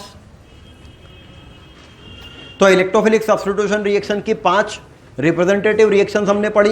Halogenation of benzene, nitration of benzene, sulphonation, Friedel Crafts, alkylation and Friedel Crafts acylation. अच्छा, बेंजीन पर आपने 5 ग्रुप तो लगा लिए, इलेक्ट्रोफिलिक सब्स्टिट्यूशन करा के बेंजीन पर आपने 5 ग्रुप लगा लिए। बेंजीन पर आपने हेलोजन लगा लिया, हालांकि उसमें प्रॉब्लम क्या थी कि आप उस पर फ्लोरीन और आयोडीन नहीं लगा पा रहे थे ढंग से। इस पर हेलोजन आपने लगा लिया, नाइट्रो ग्रुप लगा लिया, इस पर आपने सल्फोनिक ग्रुप लगा लिया, इस पर आपने एल्किल ग्रुप लगा लिया और इस पर आपने एसाइल ग्रुप लगा लिया। But what about other groups? Benzene पर और बाकी ग्रुप्स कैसे लगाएं? खासतौर से ऐसे ग्रुप जो न्यूक्लियोफिलिक नेचर के होते हैं। अब जैसे बेंजीन पर NH2 ग्रुप लगाना हो, अब वो NH2 ग्रुप किस रूप में आएगा? Amide ion NH2 minus ion के फॉर्म में। बट बेंजीन पर न्यूक्लियोफाइल तो दूर भाग जाएंगे, या बेंजीन पर OH ग्रुप अटैच करना है जो कि OH माइनस आयन के फॉर्म में आता है। भाई बेंजीन पे इलेक्ट्रोफिलिक सब्स्टिट्यूशन के थ्रू OH अटैच करने के लिए आपको क्या चाहिएगा? OH प्लस, और OH प्लस कहाँ मिलेगा? मिलेगा ही नहीं। तो बेंजीन पर बाकी के और जो बचे ग्रुप हैं उनको लगाने के लिए एक इनडायरेक्ट रास्ता अडॉप्ट अपन कर दें। एक काम करें, बेंजीन लें, उसका नाइट्रेशन कर दें, बेंजीन का नाइट्रेशन कर दें जिससे नाइट्रोबेंजीन बन जाएगी। अब जो नाइट्रोबेंजीन बनी है इसको SnHCl से, टिन और HCl अच्छा स्ट्रॉन्ग रिड्यूसिंग एजेंट होता है, इसको SnHCl से रिड्यूस करा दें जिससे कि ये NO2 ग्रुप रिड्यूस होकर NH2 बन जाता है। हेंस हमने इनडायरेक्टली क्या लगा दिया? बेंजीन पर NH2 ग्रुप, एनिलीन बन गया। नाइट्रोबेंजीन था, ये एनिलीन है।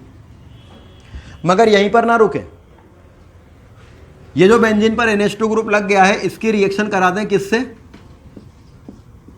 HNO2 से। HNO2 बोले तो नाइट्रिक एसिड तो HNO3 होता है, इट इज नाइट्रस एसिड।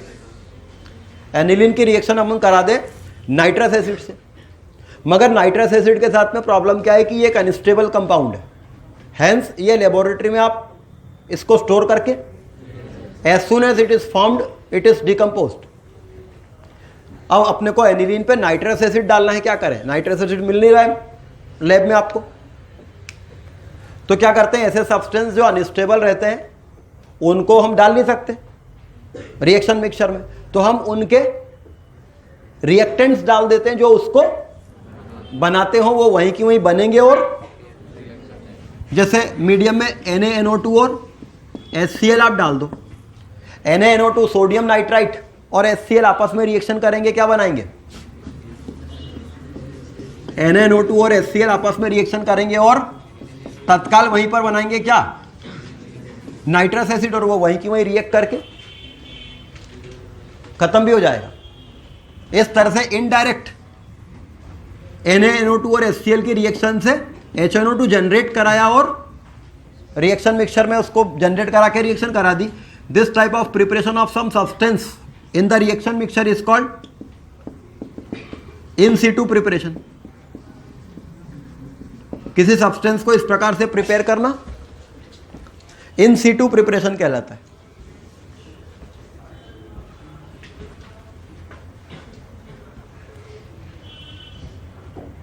मतलब ये कहेंगे कि हमने HNO2 को इन सीटू प्रिपेयर किया, एनीवे जैसे भी किया, एट 0 to 5 डिग्री सेंटीग्रेड। आपने बेंजीन का नाइट्रेशन करा दिया, नाइट्रोबेंजीन बना लिया, उसका रिडक्शन करा दिया, एनिलीन बन गया। अब इसका HNO2 से रिएक्शन करा दी, जिससे ये एक दूसरे कंपाउंड में कन्वर्ट हो जाता है, एक आयनिक सॉल्ट में कन्वर्ट हो जाता है, जिस पर बेंजीन पर N3+ आकर लग जाता है। मीडियम में क्लोराइड आयन है HCl के कारण। This is called benzene diazonium salt, और वैसे ये फिलहाल क्लोराइड है तो इसलिए इसको बेंजीन डाइजोनियम क्लोराइड कहेंगे। अगर मीडियम में आपने कोई और एसिड लिया होता तो उसका वो सॉल्ट बनता benzene diazonium sulphate, benzene diazonium bromide, whatever, इसलिए इसको बेंजीन डाइजोनियम सॉल्ट कह देते हैं। तो बेंजीन को नाइट्रोबेंजीन में कन्वर्ट किया, नाइट्रोबेंजीन को एनिलीन में कन्वर्ट कर दिया, देन एनिलीन को डाइजोनियम ग्रुप में कन्वर्ट कर दिया, NH2 ग्रुप को आपने एक दूसरे ग्रुप में कन्वर्ट कर दिया, that is diazonium group. This reaction is called डायजोटाइजेशन reaction. चूंकि आपने अमीनो ग्रुप को डायजोनियम ग्रुप में कन्वर्ट कर दिया है, this reaction is called डायजोटाइजेशन reaction. अच्छा, ये जो डायजोनियम ग्रुप रहता है इसमें नाइट्रोजन पे प्लस चार्ज है। नाइट्रोजन वैसे ही एक हाई इलेक्ट्रोनेगेटिव एटम है और इस पर प्लस चार्ज आना इस पर इलेक्ट्रोनेगेटिविटी को और बढ़ा देता है, इसलिए इसकी इलेक्ट्रॉन खींचने की टेंडेंसी बहुत बढ़ जाती है और वो इस बॉन्ड के इलेक्ट्रॉन को लेकर भागने की कोशिश करता है, मगर ये भाग नहीं सकता, क्योंकि अगर ये भाग गया तो यहां पर एक बहुत ही बेकार कार्बोकेटायन बन जाएगा। कौन सा? विनाइल। समझे क्या? इसलिए ये भागता नहीं है। हालांकि हाई टेम्परेचर रहता तो भाग भी जाता, इसलिए अपन ने टेम्परेचर क्या रखा है 0 लेकिन ये भागने की टेंडेंसी रखता है। जैसे ही कोई न्यूक्लियोफाइल इलेक्ट्रॉन लेकर आता है और इस पर टकराता है, इस कार्बन पे, ये भाग जाता है। सो दैट अगर हम इसकी रिएक्शन क्यूप्रस क्लोराइड से करा दें, अगर हम इसकी रिएक्शन किससे करा दें? क्यूप्रस क्लोराइड से, तो इट विल गिव क्लोरोबेंजीन और nitrogen gas being very stable molecule निकल जाएगी।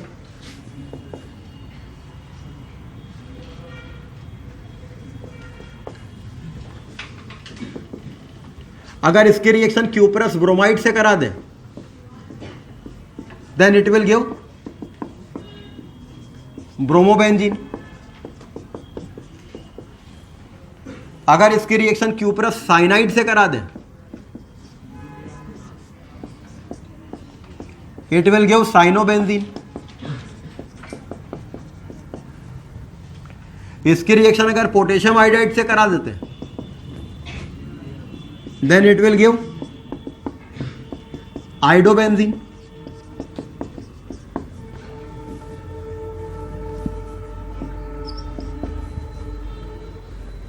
क्या समझे? यहां पर क्या हो रहा है? क्यूप्रस ब्रोमाइड से कौन आया? ब्रोमाइड आयन, Br- आयन, वो आके यहां टकराया और तब नाइट्रोजन निकल गया। हेंस ये बेंजीन पर एनायंस को अटैक करने दे रहा है, क्योंकि इलेक्ट्रॉन लेकर जा सकता है ना। हालांकि मीडियम में कोई रिड्यूसिंग एजेंट होना चाहिए, वो छोड़ो, अपन तो डायरेक्ट इसको ऐसे समझ लो, यहां से ब्रोमाइड आयन आते हैं और वहीं टकराते हैं, ये इलेक्ट्रॉन लेके भागता है। हालांकि ऐसा फुल फ्लेज ये वाला कार्बोकेटायन नहीं बनता है, मगर हम मान लें कि ये भाग गया और ये बन गया। इस पर मीडियम से कौन अटैक कर सकता है? Br- आयन, तो वो लग जाएगा, I- आयन तो ये लग जाएगा।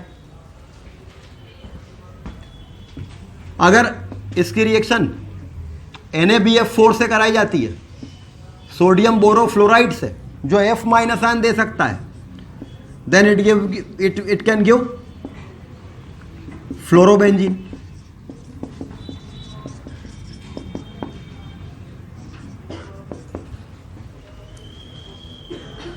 तो benzene diazonium salt When reacts with cuprous chloride, it gives chlorobenzene. With cuprous bromide, it gives bromobenzene. With cuprous cyanide, it gives cyanobenzene. Potassium iodide, iodobenzene. NaBF4, fluorobenzene. With copper powder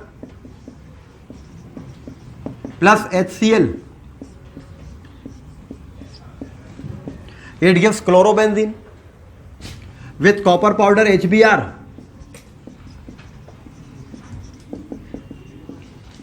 it gives bromobenzene. Along with nitrogen तो निकलेगी. अगर benzene diazonium chloride की reaction dilute sulphuric acid से करा देते तो जैसे यहाँ क्लोराइड ने अटैक किया तो क्लोरोबेंजीन बना, ब्रोमाइड ने अटैक किया तो ब्रोमोबेंजीन, साइनाइड ने अटैक किया तो साइनोबेंजीन, आयोडाइड ने अटैक किया तो आयोडोबेंजीन, फ्लोराइड ने अटैक किया तो फ्लोरोबेंजीन. वैसे ही अगर डाइल्यूट सल्फ्यूरिक एसिड से ट्रीट करा देते तो यहाँ पर नहीं, वाटर अटैक करता और हेंस यहाँ पर क्या बनता, फिनॉल.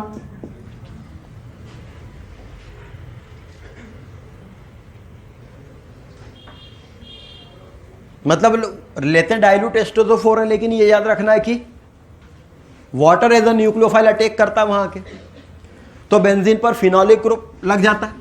इसी प्रकार से अगर बेंजीन डाइजोनियम क्लोराइड की रिएक्शन H3PO2 से कराते हैं, benzene diazonium chloride when heated with H3PO2,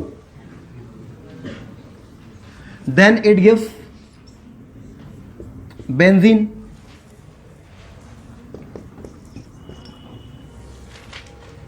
अगर इसकी रिएक्शन H3PO2 से कराते हैं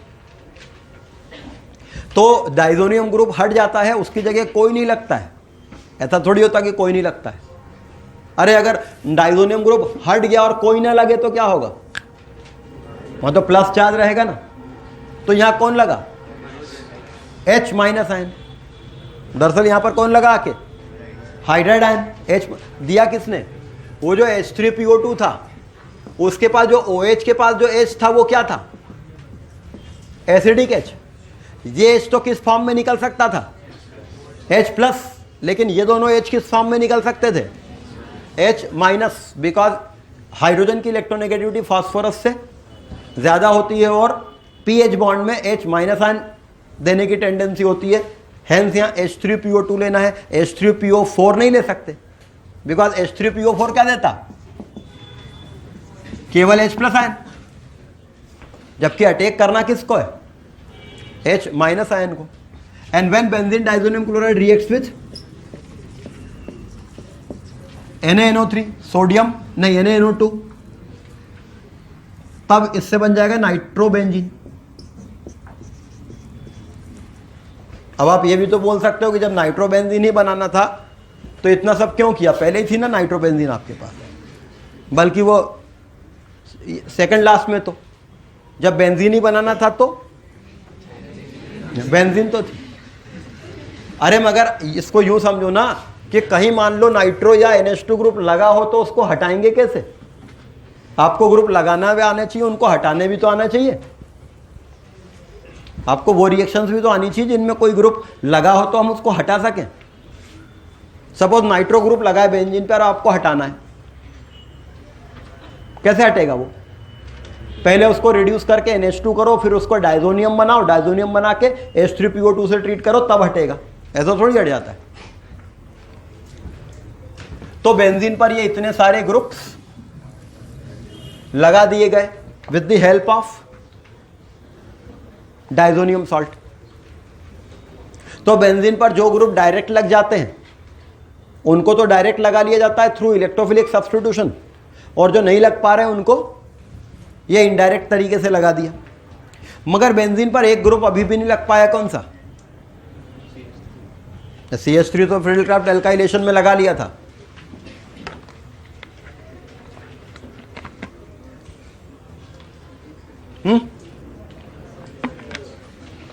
COOH कार्बोक्सिलिक ग्रुप कहां लगा अभी, तो एक काम करो, वो जो तो ये जो बेंजीन की रिएक्शन है, डाइजोनियम की रिएक्शन है क्यूप्रस क्लोराइड से, क्यूप्रस ब्रोमाइड से, क्यूप्रस साइनाइड से, These three reactions are called Sandmeyer reaction.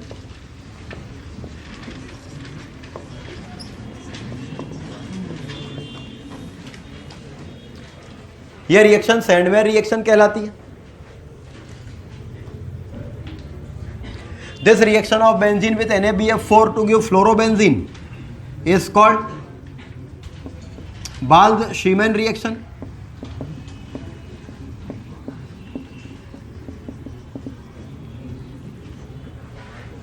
These three reactions are called Sandmeyer reaction. यह रिएक्शन बाल्ज-शीमैन रिएक्शन कहलाती है. और ये जो कॉपर पाउडर HCl या कॉपर पाउडर HBr से रिएक्शन है, these reactions are called Gattermann reaction. अबे इस पर हंस रहे हो गटरमान नाम पर, उससे ज्यादा हंसी तो तुमको इस नाम पे आनी चाहिए थी.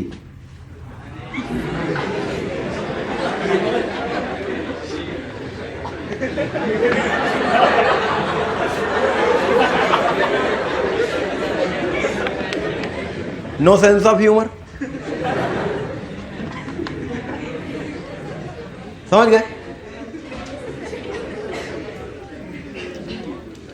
तो बेंजीन पर डायरेक्ट ये सारे ग्रुप इनडायरेक्ट या डायरेक्ट लगा लिए गए.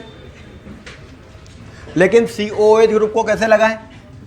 बेंजीन पर सैंडमेयर रिएक्शन करा के, बेंजीन डाइजोनियम पर सैंडमेयर रिएक्शन करा के जो साइनाइड ग्रुप आपने लगा लिया है उसको यदि आप एसिडिक मीडियम में हाइड्रोलाइज कर दें, C≡N ग्रुप एसिडिक मीडियम में हाइड्रोलिसिस होकर COOH ग्रुप में आसानी से कन्वर्ट हो जाता है.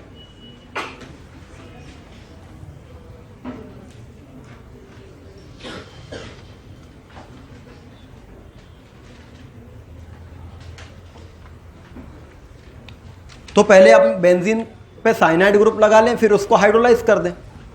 और ये जो साइनाइड ग्रुप का हाइड्रोलिसिस है न केवल बेंजीन पे लगे साइनाइड का हो जाता है, बल्कि किसी भी जगह साइनाइड का हो जाता हो तो आगे ऐसी काफ़ी रिएक्शंस आएंगी जिनमें एक साइनाइड ग्रुप वाले कंपाउंड को हाइड्रोलाइज किया गया होगा. You can convert that group into carboxylic group.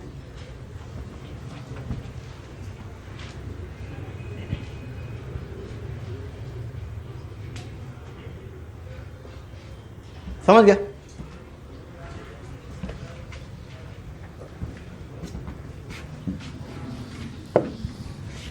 अच्छा, बेंजीन पर आपने नाइट्रेशन करा के, फिर रिडक्शन करा के, फिर डायजोटाइजेशन रिएक्शन करा के आपने ये बेंजीन डाइजोनियम क्लोराइड बना लिया, जिस पर आप ये डाइजोनियम ग्रुप को हटाते जा रहे हैं इन सभी रिएजेंट से, और ये इतनी सारी रिएक्शंस पढ़ ली एक साथ. ये जो डाइजोनियम आयन होता है इसके दो कैनोनिकल स्ट्रक्चर होते हैं. ये जो डाइजोनियम आयन है इसके दो कैनोनिकल स्ट्रक्चर्स होते हैं.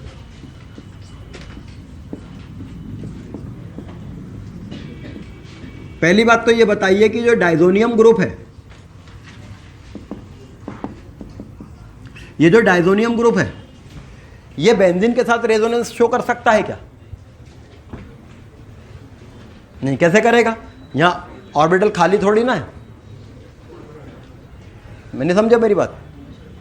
ये जो डाइजोनियम ग्रुप है ये बेंजीन के साथ रेजोनेंस शो नहीं कर सकता, बिकॉज यहां नाइट्रोजन के पास ऑर्बिटल खाली नहीं है. मगर ये इस पाई बॉन्ड को तोड़ के ये कैनोनिकल स्ट्रक्चर बना सकता है. डाइजोनियम के इन दो कैनोनिकल स्ट्रक्चर्स में से ज्यादा स्टेबल कैनोनिकल स्ट्रक्चर कौन सा है? पहला वाला, क्योंकि उसमें सभी के ऑक्टेट कंप्लीट है. मगर जो सेकंड स्ट्रक्चर मैंने बनाया है इसमें खास बात क्या है? अरे रेजोनेंस कहाँ है यार इसके पास? चलो वो रेजोनेंस आप बोल रहे हो. जो सेकंड स्ट्रक्चर मैंने बनाया है इसमें खास बात क्या है? इसमें नाइट्रोजन का ऑक्टेट कंप्लीट नहीं है और इसमें नाइट्रोजन के पास ऑर्बिटल खाली है. इस नाइट्रोजन के पास ऑर्बिटल खाली नहीं है, इसके पास खाली है. तो ऑल्दो ये स्ट्रक्चर ज्यादा स्टेबल स्ट्रक्चर है मगर इसका एक कैनोनिकल स्ट्रक्चर ये भी है जिसमें ये नाइट्रोजन के पास ऑर्बिटल खाली है, मतलब this due to this structure diazonium ion itself can act as a electrophile. Diazonium ion खुद भी इलेक्ट्रोफाइल का काम कर सकता है। कौन से वाले नाइट्रोजन के थ्रू? इसके थ्रू नहीं कर सकता। हेंस जब यह किसी ऐसी बेंजीन रिंग पर रिएक्ट करता है जिस पर कोई इलेक्ट्रॉन देने वाला ग्रुप लगा हो, तो यह उस बेंजीन रिंग पर खुद एज अ इलेक्ट्रोफाइल अटैक करता है। मतलब इलेक्ट्रोफिलिक सब्स्टिट्यूशन रिएक्शन जो हमने पढ़ी, हमारे पास में एक नया इलेक्ट्रोफाइल और आ गया। कौन? खुद डायजोनियम।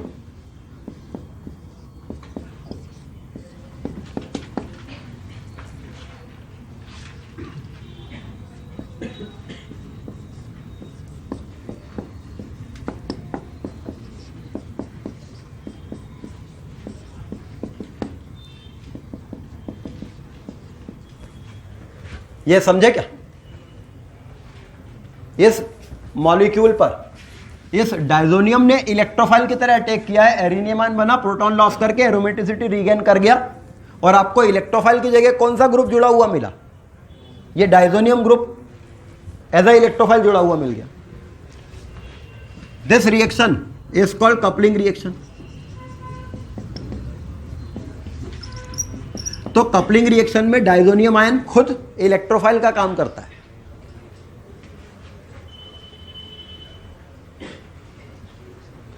कपलिंग रिएक्शन में डायजोनियम आयन खुद इलेक्ट्रोफाइल का काम करता है। तो हमने 6 प्रकार के इलेक्ट्रोफाइल्स देखे। इलेक्ट्रोफिलिक सब्स्टिट्यूशन रिएक्शन के 5 एग्जांपल तो पहले देखे, halogenation, nitration, sulphonation, alkylation, acylation. ये 6वां इलेक्ट्रोफाइल डायजोनियम खुद, लेकिन अपने इस वाले नाइट्रोजन के थ्रू वो इलेक्ट्रोफाइल का काम कर सकता है, इसके थ्रू नहीं कर सकता। तो डायजोनियम 2 प्रकार के रिएक्शन देता है। एक तो वो जिनमें ये न्यूक्लियोफाइल्स के थ्रू नाइट्रोजन इवॉल्व करता जाता है। अच्छा, इसमें नाइट्रोजन इवॉल्व कहां होगी? वो तो अटैच रहेगी ना। ये रिएक्शन कपलिंग रिएक्शन।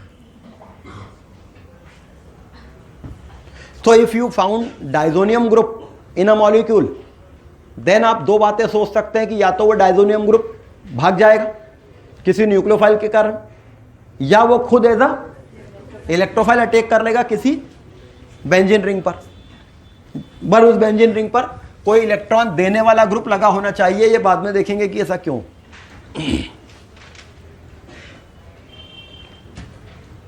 तो इस तरह से बेंजीन पर हमने इलेक्ट्रोफिलिक सब्स्टिट्यूशन करा लिया, और बेंजीन पर डायरेक्टली या इनडायरेक्टली काफी सारे ग्रुप्स लगा दिए। लेकिन अभी तक हम जो रिएक्शंस देख रहे थे वो बेंजीन पर देख रहे थे।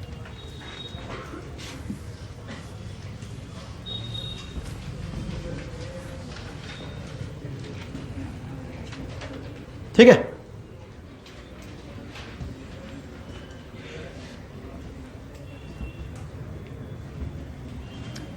चलिए नेक्स्ट क्लास में देखेंगे।